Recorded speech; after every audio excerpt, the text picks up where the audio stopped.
Doon sa inyo natin. Ano siya yan, may vertigo. Ah, okay. Vertigo. Madali So, lang yan. parang dito, sumasakit na naman. Parang malungkot kayo. May vertigo si ate. Hindi, kaya ko yan. Madali lang yan. Maniwala kayo sa akin. Basta yung may mga vertigo, punta kayo dito. Kayang-kaya ko yan. Kahit severe yan, kayang-kaya natin yan. Ano po bang nararamdaman nyo bukod sa vertigo? Sa lower back. Ang vertigo kasi, ang pakiramdam yan sila, lula. Pag humiga, naku, yung mundo mo. Tapos, yung iba, kailangan pa magsuka para tawag ito, guminhawa. Tapos, pag yan kasugsagan, minsan, sinumpong ka ba? Minsan hanggang buwan, ilang buwan, o isang linggo. Yung iba, buwan. Sa'yo, araw lang. O, hindi pa yan sa'yo severe. Sige, baba mo muna yung pagmute. Yan. Madali lang naman yung mga kaso yung mga vertigo na yan. Dalhin nyo rito kahit gaano ka-severe yan. Basta wala kayong opera, pakpakan natin. Tanggal yan. Dali lang yung vertigo na yan. Reset lang yan. Tapos, siyempre, traction, massage sa ulo, backpass yan.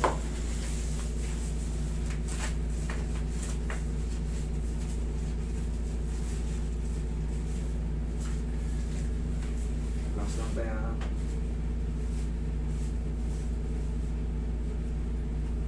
Lambutan mo lang katawan mo. One more. Relax na.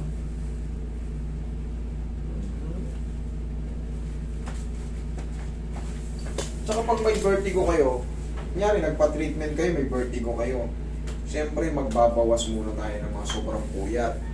Kung natutulog tayo alas 12, alauna, alas 2, kung ganyan ang palaging routine natin, sige po yan, pwede mong i-video, walang problema. Kung gusto nyo mag-video, hindi ka kang patagilid. Kahit pa paano, bawat tayo sa puyat ha, kasi yung mga palaging puyat, masakit ang ulo, pangkaraniwan niya ganyan, nahihilo, sakit ang ulo, kailan bawas tayo sa puyat. Kabilang side. Saka syempre, tubig. Yan, huwag natin kakalimutan. Tubig. Kahit ako, mahina ako sa tubig. Kayo na lang, may mga vertigo. Kita pa ka ate.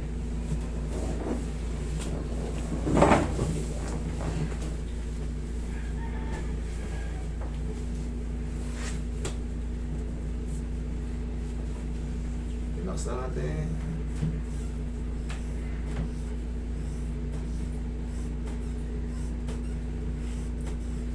Sarap nun ah. Relax na.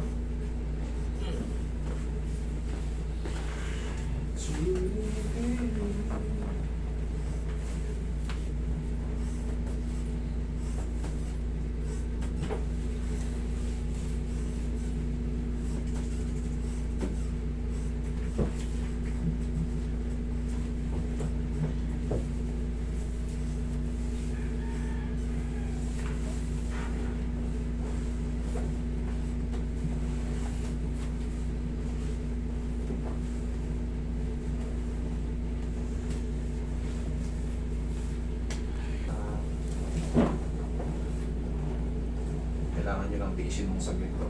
Mabilis na naman to. Wait lang.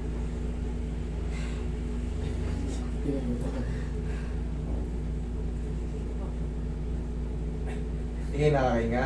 Sige na. Sige, relax na muna. Relax na muna. Kailangan kasi kampante tayo. Kumbaga, kailangan relax yung katawan natin. Nahirapan kayo huminga, ate. Okay naman. Okay, sige. In a few seconds lang. Inhale, exhale. Yan. Hindi kayo nahihilo. Okay, good. Huwag yung lalabanan na mabilis lang to ate. Para ka lang ano. Inhale. Sige, inhale. Exhale, down. Thank you. Ganun lang, mabilis. Huwag mo lang. Diyan ka lang muna. In a few seconds. Siga ka lang muna. Hayaan mo lang muna suminaw.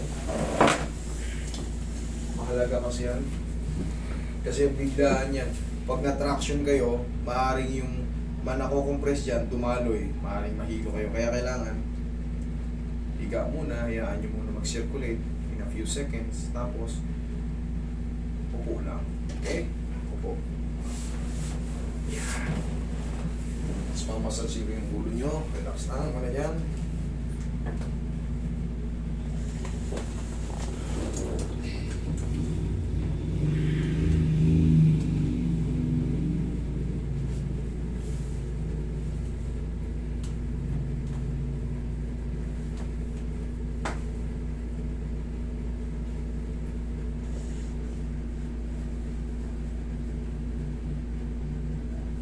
Ano bang pangkaraniwang tulog niyo ate?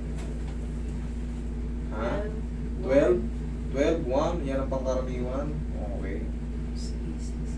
Tapos gising ng 7? Okay.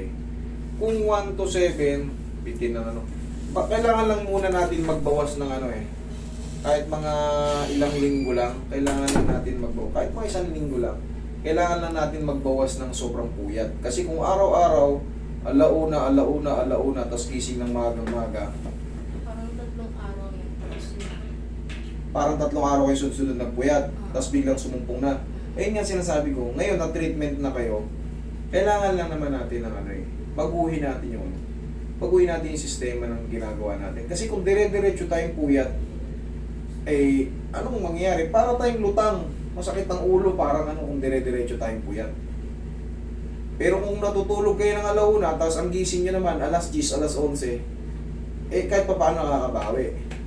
Pero kung maaga kayo magigising, minsan alas 6, alas 7, alauna kayo natulog, minsan hindi pa napiperfect yung alauna.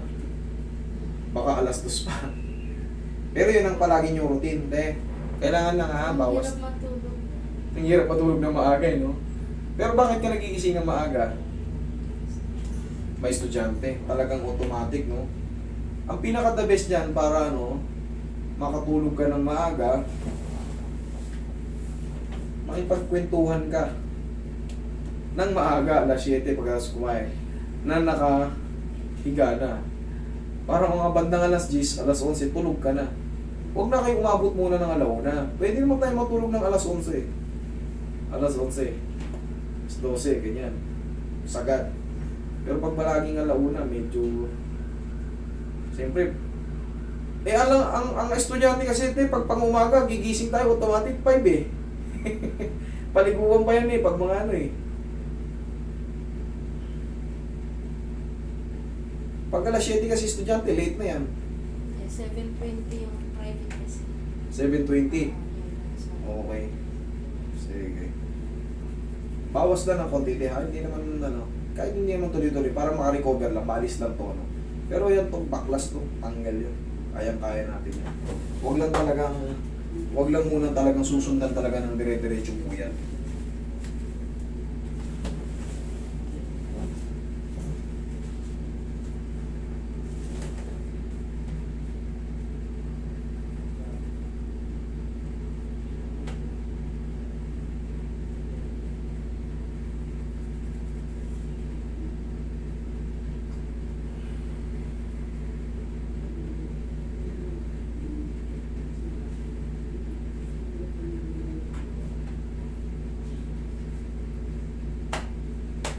Okay, te, subukan mong humiga. Tumingaya ka dyan, tapos tingnan mo kung nahihilo ka pa.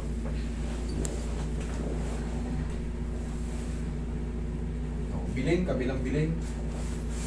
Para malaman mo kung may ano pa, kung may matira man. O, kabila. Tapos biglang upo. Ganyan kasi ang vertigo. Yung position. Tapos pag tumayo ka, uy, sandali lang. Hilo ko. Yes, para naglilindol, no? Kumusta? Ayos naman. Ganun lang, tanggalin. Sabi ko nga sa inyo, kahit severe pa kayo, kung severe man kayo, may matitirang konti dyan, tapos after ng mga ilang araw, basta huwag nyo lang muna sundin yung sinasabi ko, yung puyat. Kailangan maano kayo muna dun eh. Mapahinga muna kayo makakapupuyat kasi kahit wala kang vertigo, kung araw-araw kang puyat, parang ang lulugo-lugo. Yun ang totoo eh. Na ngayon, nagtitrigger ngayon yung mga compression ng mga artery natin kasi palaging pagod. Okay? Te? O, sige, huwag lang muna maligot na yan. Salamat po.